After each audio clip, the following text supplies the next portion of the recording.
Max and Ruby. Ruby and Max. Rudolph the red-nosed reindeer had a very shiny nose, and if you ever saw it, you would even say it glows like a light bulb. Ruby and Max. The activator is laundry detergent. You could use gang or tie-dye. Gain or tie-dye. Rabbit hole again. I can say I'll make you. I can say I'll take you. Big faces hiding everywhere. And up there to hide their stolen air. Don't look too close, don't you dare. It seems to be in the air. I was a girl in the hood doing alright, and I became famous overnight, trying to figure out how I'ma do this right. So much to learn and see. Up in the suburbs with my new family, in the school with white girls and families.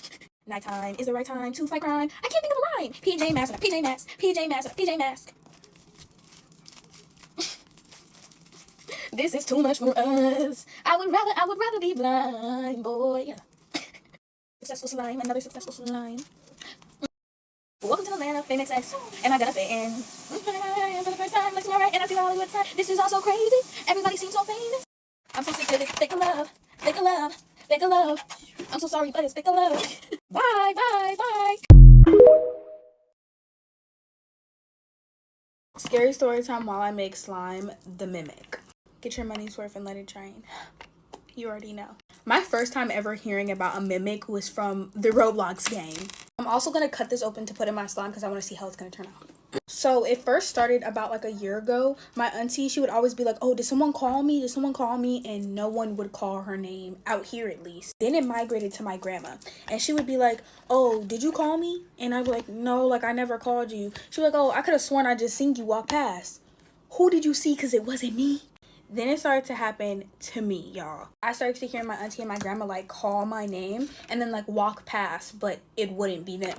So with that being said, I'm just brushing it off because I'm thinking I'm a little cuckoo for Cocoa Puffs, you know, no shade. Now around this time, it's like May 2023, and my grandma, she's working at this one job, and she comes home at around like maybe 3 or 4 o'clock, nothing, no biggie, you know, no big deal. So I hear someone come into the door and then go into the bathroom, and then I hear my grandma's voice calling my name. I'm having a full-fledged conversation with this thing, right? And I'm like, oh, like, how was work? You know, and it's like, oh, it was really great. Come here. And when it said come here, I literally just got goosebumps. Oh my gosh. When it said come here, I got goosebumps. Like, straight down my spine. Trickling down my spine. I'm like, and then my auntie calls me. So I go back into the room and I'm starting to talk to auntie. I'm like, oh yeah, grandma's here or whatever. And she's like, oh no, grandma's not here yet. She says she's like 2 minutes away. I said, no, grandma's here. Like I was just talking to her in the bathroom. She was like, whatever. So my auntie, she follows me into the kitchen and I show her the bathroom and no one's in the bathroom. The light is on and the door is open, but nobody's in the bathroom. Then while I'm dumbfounded, my grandma comes to the door and don't know who I was talking to, but it wasn't my grandma. So that alone sent me back, but that was my first experience with it. Not my last, but my first. So if y'all want to hear more, let me know. They were literally cannibals while I reactivate my slime. The Europeans were smacking on mummies, y'all. They were smacking on them. Get your money's worth and let it dry. Oh my gosh.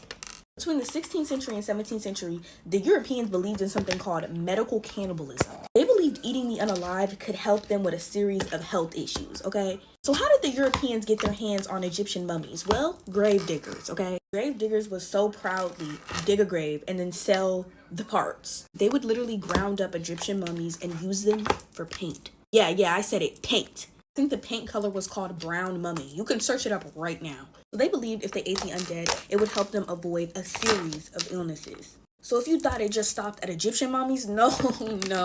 They were eating the undead, period, okay? They even sold, like, blood at apothecaries. You're thinking maybe it's just the high-ups, like royalty, nobility. No. We all know that the poor was broke, especially back then, right? So they couldn't walk into an apothecary and be like, hey, can I get a cup of blood? Like, they couldn't do that. What they would do is go to watch someone get executed and then pay small amounts for a warm cup of blood. Like, I couldn't make this up. There were many people who were like, you know what? Instead of getting it from the undead, maybe we should take blood from the living. Like, literally, I swear. So the reason why we don't have that many Egyptian mummies in today's day is because they ate them all. I don't even know where I learned this from, but now you know, so. Scary story time while I make slime, human sacrifice. Get your money's worth and let this little tiny bit drain. This story is not my story. It was sent in by a girl named Mackenzie. I don't know if the story time is true or not, y'all, but it had me on my tippy toes. Mackenzie is 25 years old, and she was ready to settle down and start a family, and she felt like American men weren't going to do that for her. So homegirl switched up her type, and she only started dating foreign men. So she got on all these dating websites to find foreign men, and she finally found one, and we're going to call him K. K was a Haitian man. His profile said he stood 6 foot tall and he had money. So Mackenzie and Kay, they automatically hit it off, like hit it right off the bat. They start talking, texting 24/7. They start sending money to each other, and it's only been 3 months, might I add. Now keep in mind, y'all, Kay lives in Haiti, so this is real long distance. It's been 3 months, y'all, and Kay, he wants some Mackenzie. He texted Mackenzie and he's like, look, I want to see you. You should come to Haiti. I'll pay for your plane. I'll pay for your hotel. I'll pay for everything. Now, Mackenzie, she's a little skeptical, and she's like, look, I want to see you, but I'm not going to Haiti. How about you come to America, and I'll pay for your plane ticket plus your hotel? He ends up agreeing to this. Kay ends up coming to America. They have a grand time. They do grown folks business. And then Kay goes back to Haiti, and, you know, they get to know each other more. It's been It's been a year and 3 months, and Mackenzie and freaking Kay, they're unbreakable. Couple goals, or so we think. Now, y'all, Kay proposes to Mackenzie. She's happy, she's ecstatic, but Kay keeps stressing her. He's like, look, you know, we're getting married soon, and I want you to have a traditional Haitian wedding. She's still a little weary about traveling all the way to freaking Haiti, but reluctantly, she ends up agreeing. 2 weeks before her wedding day, she's supposed to be flying to Haiti. Now, she had a deal with Kay. He was going to get her a hotel room because she did not want to sleep in his parents' house. She don't know them. Now, he promises her that she's not going to sleep in his parents' house, and he'll get her a hotel room. 2 weeks before her wedding day, she travels her butt out to Haiti. While she's on the plane, she's realizing how little she knows about her soon-to-be in-laws and her family, her soon-to-be family. All she knows is that he has 3 sisters, and his mom and dad are still together, and they love each other. That's basically it. My phone very much died, but back into the story. Now, she quickly realizes that she is not going to be getting a hotel of her own. They're going straight to his parents' house. They drive 5 hours away from the city. Now, when she arrived at his parents' house, she felt like she was being watched. But she brushes it off as, you know, maybe I'm just homesick. She meets the family, but she feels like something was a little off. She just couldn't put her finger on it. They never really spoke English around her unless they were directly talking to her. Kay also promised her that he would take her back to the city on the 3rd day. Now, y'all, it's the 2nd night. She starts to hear whispers. Not only does she feel like she's being watched, but now she's hearing whispers. She wakes up the next day, which is the 3rd day, the day that she's supposed to be going back to the city, and she feels terrible. She said it felt like her head was going to explode. She was throwing up. She was doing everything. Now, the only thing she ate the night before was the mother's cooking, but she's not putting 2 and 2 together yet. She's only getting worse as the days are going on, but she's eating everything that the mother is preparing for her. On the 7th day of her being in that house, she finally musters up the courage to get up and do some exploring. When she finds weird statues and figures all around the house, and she automatically knows that is what's watching me. Those are the whispers she's hearing at night. So remember when I said they never really spoke English around her unless they were directly talking to her? They were not aware that she was up because of how sick she had been, and she was kind of outside by the kitchen window. They're talking in English. She overhears a conversation with her mother-in-law and her significant other. The mother-in-law says to Kay she should have been unconscious by now. Why hasn't the sickness gotten to her? Have you secretly gave her medicine? And Kay's like, no, like I want this feast to happen too. When she hears this, she thinks they're talking about eating her. She stops eating the food that the mom gives her. She acts like she's eating it, but she doesn't. She gets well soon, but she still acts like she's sick. Now, she believed that they were talking about eating her, but they were not. They were talking about the feast that comes after the ritual, which was her. She finds that out later though. But time jump. He has came up with her plan. The plan is to steal the car keys and drive back to the city. That's exactly what she does. She finds the keys one night. She drives back to the city, still sick though, books herself a flight and gets home. She's on the next flight home. Kay is furious. He's blowing up her phone. And at this point, she's about to block this man, but she asked him, what do you mean by you're ready for this feast too? Y'all, what were y'all planning to do? Eat me? And he was like, no, we were planning to sacrifice you to what we believed in, then have a feast after that.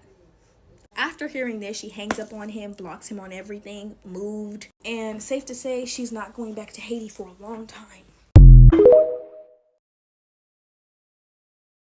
Scary story time while I make slime, Murdered Butterfly Edition. Cause y'all are all up in my business. Get your money's worth, okay? Now this happened when I was like in the 3rd or 2nd grade, y'all. I don't remember. So the old school that I went to kind of had like this garden, right? Now I would always go to this garden to eat the flowers in the garden and read because I was a weirdo.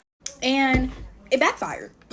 It's just a normal day for me. I'm at school, recess hits, and I'm like, time to go get lunch, you know? If you think eating flowers is weird, some of y'all ate glue. So, like I said before, recess had hit, so I was going to my lunch spot. I was about to pick my sweet flowers, and I remember the exact comic I was reading. I was reading the Spider-Man comic, and I was making my way down, sitting there looking at the garden. The garden is looking at me, and I'm like, bon appetit. So I start picking up flowers one by one, y'all, while I'm reading this Spider-Man comic, right?